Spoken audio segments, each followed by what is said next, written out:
கர்த்தருடைய பரிசுத்த நாமத்திற்கு மகிமை உண்டாவதாக.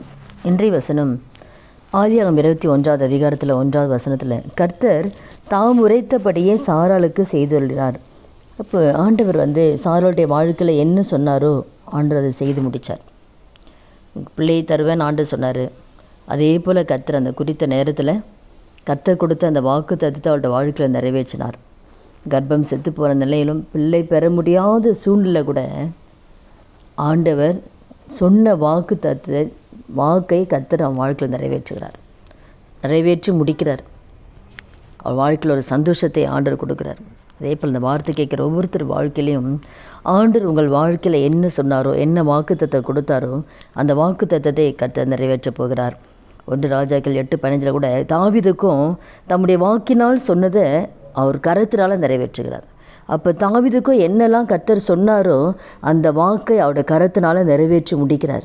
அப்போ அவர் வார்த்தைகள், அவர் பொய் சொல்ல ஒரு மனிதன் கிடையாது, மனமாற ஒரு மனுபுத்திரனும் கிடையாது. அவர் சொன்ன வாக்கை கர்த்தர் நிறைவேற்றுவார். அதுபோல் இந்த நாளில் கூட அந்த வார்த்தை கேட்குற ஒவ்வொருத்தர் வாழ்க்கையிலும் யாருக்கு என்னென்ன வாக்குத்தத்தம் கர்த்தர் கொடுத்தாரோ, உங்கள் சபை மூலம் கொடுத்துருக்கலாம், தனிப்பட்ட விதத்தில் கொடுத்துருக்கலாம்.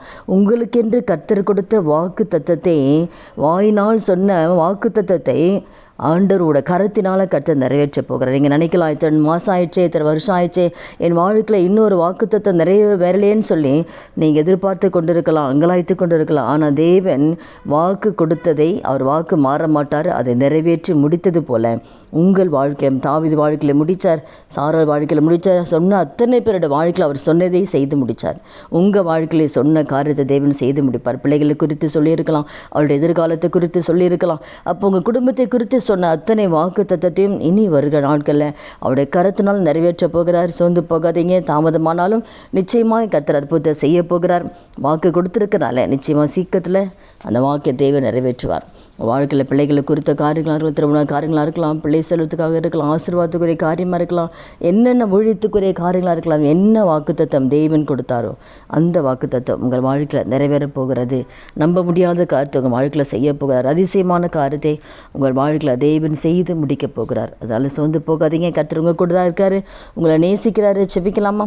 துதிகள் மத்தியில் வாசம் செய்ய நல்ல தகப்பனே, இயேசுவின் நாமத்தோட சமூகத்தில் வருகிறோம். இந்த வார்த்தை கேட்குற ஒவ்வொருத்தர் வாழ்க்கையில் ஆண்டவரே, எப்படி கர்த்தாவே சாராள் வாழ்க்கையில் செய்து முடித்தது போல் ஆண்டவரே, தாவீதோட வாழ்க்கையில் சொன்னதை செய்து முடித்தது போல் ஆண்டவரே, இந்த வார்த்தை கேட்குற ஒவ்வொருத்தர் வாழ்க்கையில் சொன்னதை செய்து முடித்து ஒவ்வொரு வாழ்க்கையில் கர்த்தர் சாட்சியாக நிறுத்தும்படியாக செபிக்கிறோம். அப்படியே செய்ய போகிற தயவுக்காய் நன்றி செலுத்துகிறோம். இயேசு கிறிஸ்து நாமத்தில் செபிக்கிறோம் நல்ல பிதாவே, ஆமேன். கர்த்தர் நாமத்துக்கு மகிமை உண்டாவதாக.